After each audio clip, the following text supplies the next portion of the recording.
চাকরির পরীক্ষায় বাংলা সাহিত্য অংশটি বেশ বড় না হলেও কিছু নির্দিষ্ট প্রশ্ন বারবার ঘুরে ফিরে আসে। বিগত বছরের বিসিএস, ব্যাংক এবং পিএসসির বিভিন্ন পরীক্ষার প্রশ্ন বিশ্লেষণ করে সবচেয়ে গুরুত্বপূর্ণ 10টি প্রশ্ন উত্তরসহ দেয়া হলো। ১. বাংলা সাহিত্যের প্রাচীনতম নিদর্শন কোনটি? উত্তর: চর্যাপদ।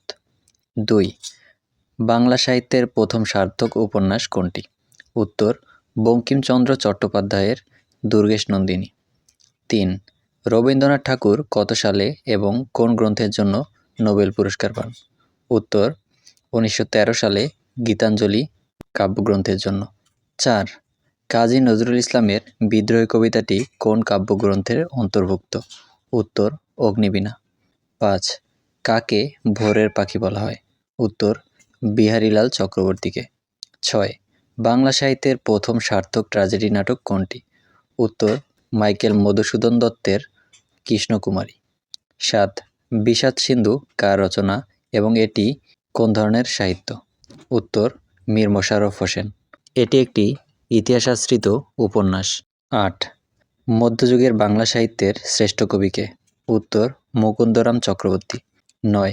জসীমউদ্দীনের কোন কাব্যগ্রন্থটি বিশ্বের বিভিন্ন ভাষায় অনূদিত হয়েছে? উত্তর: নকশিকাঁথার মাঠ। ১০. আমার ভাইয়ের রক্তে রাঙানো ২১শে ফেব্রুয়ারি গানটির রচয়িতা কে? উত্তর: আব্দুল গাফফার চৌধুরী। এই প্রশ্নগুলো বিগত ২০ বছরের বিসিএস ও ব্যাংক নিয়োগ পরীক্ষায় সবচেয়ে বেশিবার কমন এসেছে।